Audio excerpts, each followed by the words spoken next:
Hello Algebra 2 students, and welcome back to Algebra 2 class.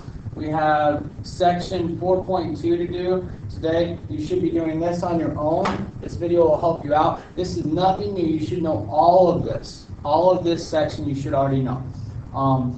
What we're going to work on in this section is actually two different things we're going to classify.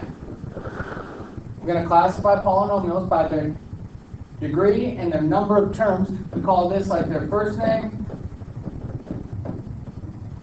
Then we call the number of terms like their last name. Okay. And after we get done doing that, we are going to then just practice the 3 out of the 4 basic operations on polynomials: adding, subtracting, and multiplying, which you've all done. So we're going to go through some vocab here. What I would be doing if I were you is I would just be pausing the video. I'm not going to pause and talk during these. I don't need to actually read out all of them. Okay? I'm just going to say 1 or 2 quick things about them, and you should be pausing the video to write down their actual meanings here. Here we have a monomial. It's a number and a variable. Okay, a number and a variable. That'd be like 197p to the 6th power. That is known as a monomial.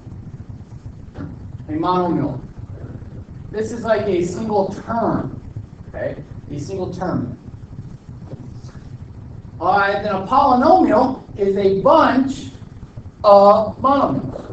So, I had my 197p to the 6th there. I can do 197p to the 6th plus 256 z to the 3rd. I mean, I can do whatever I like here. I could also even have another variable on there with an a. A binomial then, I see there's a bi part right here. That is just 2 monomials. Now these have to be unlike. So like if I give an example here, I'd have 3x minus 4y. We've seen stuff like this before. That's a mono or a binomial. I have 2 terms, 1, 2. Okay.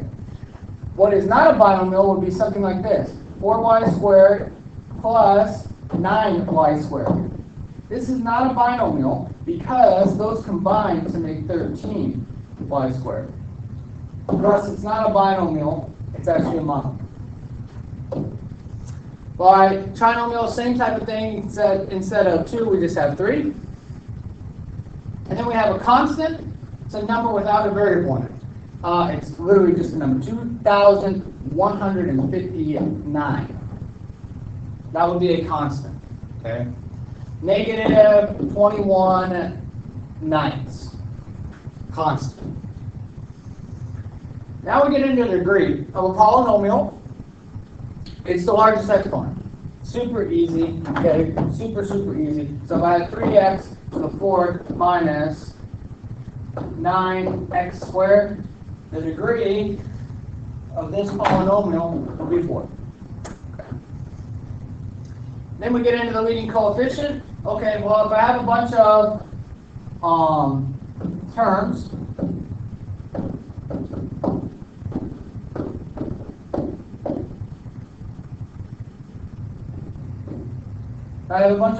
here. Well, I want the highest degree. So first I'd have to find the term with the highest degree. Okay, in this case it's negative 6x squared. And then all I'm doing is I'm grabbing the coefficient on that, which would be the negative 6. So in this case, on my example, the leading coefficient is negative 6. I'll just remind you that if you're getting confused, you should be pausing the video and going back and listening to it again. Then we got standard form. Oh, well, this is actually a perfect segue. Okay, my last example is a perfect segue into this one. I have an example up there in red. Okay? This thing right here is not in standard form because it's not in order according to the variable's degree. I need to put the x squared part first. So that's negative 6x squared should be first, plus a 4x, and then plus 105z. When you do this, you should have all the same variables first, and then if we start with another variable, we go with that one next. All right, so we have a bunch of different definitions there as far as the number.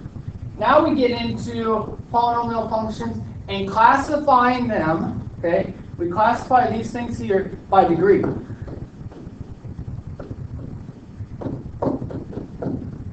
This is by degree type, okay?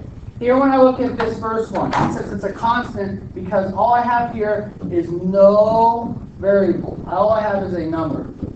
So we think of a constant having degree, the degree type, 0. Okay, then linear, this is x to the first. So x to the first means that it's a linear polynomial. Again, then we just kind of move our way up. We got a 2, that's quadratic, 3 is cubic, 4 is quartic, and we can see that it continues. I do have some examples down here, okay?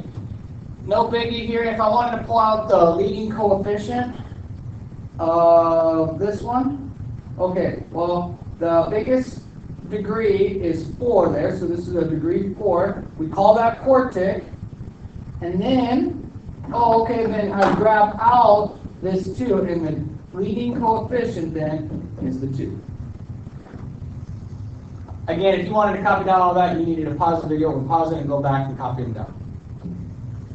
Getting into this table, we are going to do this table quickly here. I think the best order of business would be to pause the video here, set up these directions inside your notebook, then set up my table.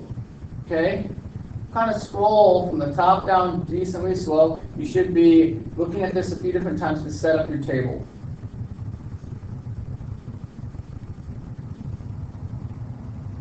Okay, now that you have your table set up, let's go through it.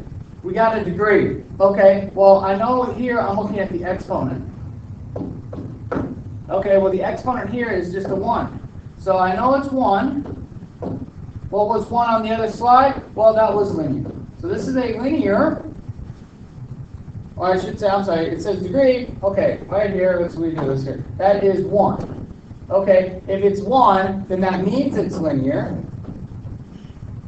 On the other slide. Now the type of polynomial, I just need to count. That's 1, 2 terms. Oh, 2 terms, that means by, and then we just say nomial. Now would be a great time to try out the rest of them on your own. Okay? Alright, now that you've had a chance to try them on your own, we're going to go down through. We're going to try to do, I think I'll do all the degrees first. So I have this 3.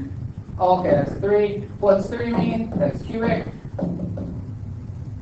Okay. Oh, okay, then I have this 2. That's a 2. What's 2 mean? That's quadratic. That 3, okay, 3, cubic again. Oh, I have x to the 0 power here. So this is really 0. Ooh, okay, that means that's a constant. That's just a number. I have a 2, which we wrote down before. That's a quadratic.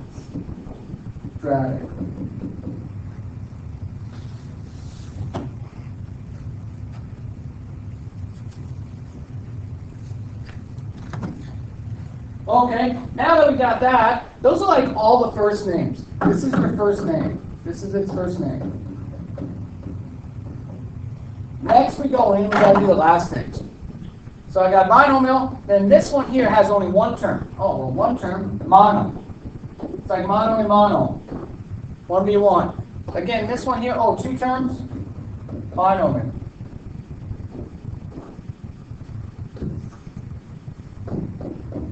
That one there, we got a 3-term thing, so that's a trinomial.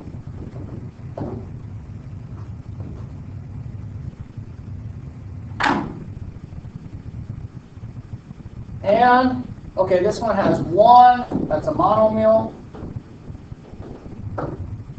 And this one has 3, which is a trinomial.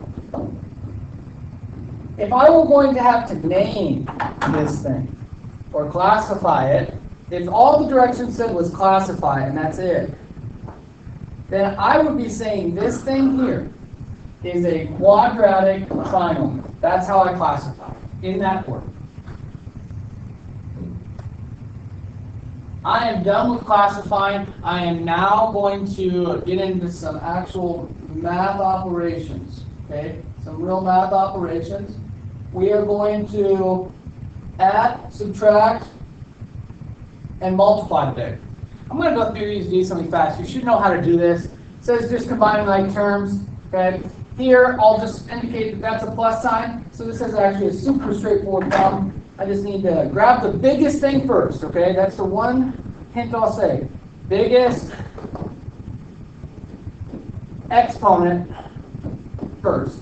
Always grab the biggest one, okay? When I look at this, I see that 4p squared and 8p squared are the biggest. Combine those, I get 12p squared. Then I just continue. I got a negative 6p plus a negative 7p, that's negative, what, 13p. And then I got a negative 6 and a 4, that makes negative 2. And that's my first problem. Second problem, copy this down. You can pause the video, make sure you got this thing copied down.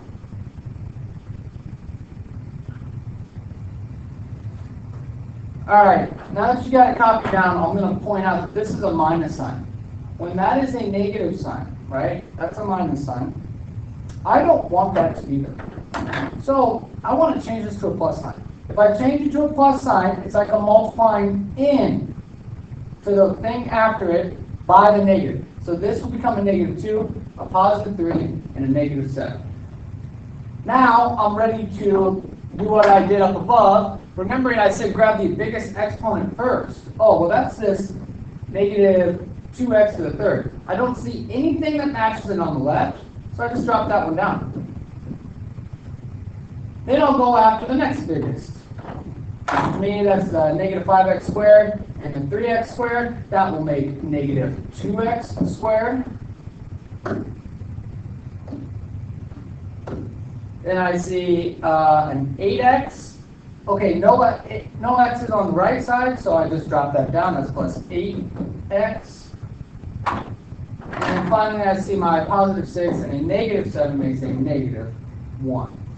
Notice here at the end, this is in standard form, which you have to have. It goes from 3 to 1 and then x to the 0 power. Okay, it does trickle its way down. Alright, I'm only going to do a few of these. I should not have to do a lot. I think I'll do 3 products. Product, of course, means multiplication. Okay, so that would be a great time to pause the video. Make sure you got these things written down. We are going to do a couple products, and then that'll be it for 4.2.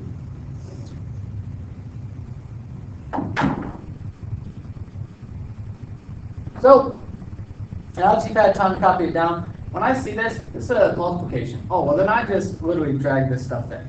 So I have 5x cubed times a negative 3x. Then I have plus 5x cubed times 6x to the 7. When I'm going through and I'm multiplying these, here, oh, that's 5 times a negative 3 would be negative 15. X, I have 3 x's, I get one more, that's x to the 4th. You've done this stuff before, you should know how to multiply, and you should know that those add the exponents. I have 5 times 6, that'd be 30. I have x then to the 10th power. This is a positive 30, so I'll drop down that. Now I just need to put them in order. The 10 is the biggest, so 30x to the 10th needs to come first, minus 15x to the 4th. In order there. Alright, I'll do another one here. Okay. I think I'll skip that one. Let's just do this one. This one should be rather straightforward after I show you this other one. When I see this 2, that is basically saying, okay, that I have 2x minus 3 twice. So I set it up like this. Now I just, you've seen this before. FOIL this thing out. That's 4x squared That is a negative 6x, negative 6x, positive 9. You should notice that these two here combine. So I have 4x squared minus 12x plus 9. And that is the final answer that I can place right here. There's two examples multiplying. I said I was going to do one more. I will do this one down here. This will be it. Okay? This is going to be the last one that I do. Copy it down. As I look at this, I got two of them. Well, I'll just do two of them first. Okay? Now you can do the first two. Actually, I prefer to do the second two. So I'll do these two first. Multiply out, same type of thing that we did before. That's x squared plus 5x, negative 6x, negative 30. Combine like terms, I get x squared minus x minus 30. Now that was the underline there in there. Well, I still haven't touched this, so that's got to get dropped down. And now I just got to go again. I now have to take this x into all of them. Okay, I have x to the third minus x squared minus 30x. Then I have to go under. So that is plus 3x squared minus 3x from that. And then the final one is minus 90. Now I just got to make sure I combine like terms. So I see an x squared and x squared. All right, well, this guy's alone. So maybe I can write him down. Then I got x squared, negative x squared, and a positive 3x. That's positive 2x squared. Then I have negative 30x, and negative 3x, and that's negative 33x. And then finally I got my 90 by itself. And that actually completes section 4.2. Those are all the examples I need. I do have static notes with more examples worked out if you feel like you need some extra examples. You should be able to complete 4.2 worksheet now.